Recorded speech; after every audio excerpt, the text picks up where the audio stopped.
Here we are in the Fife Institute, the main count hall, which, as you can see, normally is a sports hall. But this today and this week, the remainder of this week certainly, is masquerading as the hall, the count, the very hub of this conclusion to the Glenrothes election. As you can see round about, we have behind me the stand and of course the speakers, where we'll hear the acceptance and concession speeches. Tables round about as well, which will be filled with ballot boxes and ballot papers. This is still a manual count. It's too close to call according to the polls. It will be very interesting to see what the end result is, and we've just over 24 hours to find out. There will be fireworks tonight.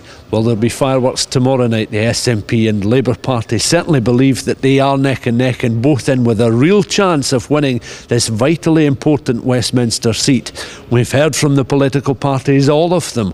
We know exactly what they think at this particular time, but by tomorrow night, by Thursday evening, this will certainly be the place to be, as people who've been trained up, who've been drilled, they know exactly what they need to do, will be here counting those vitally important ballot papers, and they will then in turn know exactly who will win this vitally important seat and who will play a huge part in the political scene in Fife in the coming years.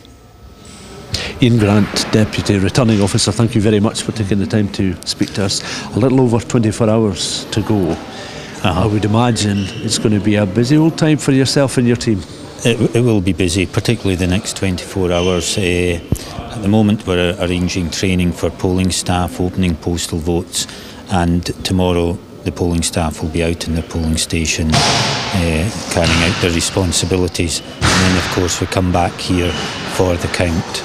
You referred to the training that goes into the whole preparation, the whole process of preparing for a count. That's easily forgotten. It is vitally important that you get the right people and they're trained and they know exactly the responsibilities. Very much so, and we do train all the staff that are involved in the election. Luckily, we are a large local authority, and we normally have in a general election, for example, 4 constituencies, 4 parliamentary constituencies. So this is a by-election for one of them.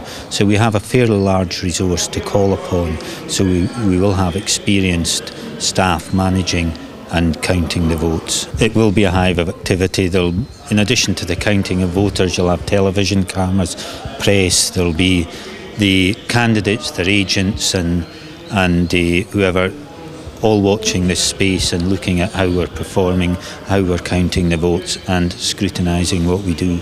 I'm responsible for basically managing the election, and although I use other staff, obviously I'm responsible for project planning the whole electoral process from the notice of election right through to the count. And obviously you'll appreciate there's a large number of staff involved, and we're probably over the whole election period, we're probably involving between 400 and 500 staff in the process. On the night, we will arrange the count centre. We'll have staff here to count votes, to manage the flow. The ballot boxes will come in, the flow of the count will be managed, the ballot paper accounts will be checked, papers counted and then allocated to the candidates. There's approximately 95 ballot boxes coming in from 47 polling places, and we will manage their trip, if you like, to the Institute. The first ballot boxes will be delivered by presiding officers themselves, and they're from round about the Institute, and that's to enable the count to start very quickly. So hopefully by 10:10 we will have at least some ballot boxes in here and the counting commenced. Other ballot boxes are collected by a managed transportation arrangement with council vans, etc., and they will come in sequentially into the count hall and await their opening and counting of votes. And it is of course a manual counting process. It is a manual counting vote process. Last year we did electronic counting for the local government and Scottish parliamentary election, but this is a manual count. Enumerators will be physically counting the ballot papers. Well, as always, Iain, thank you very much for your time.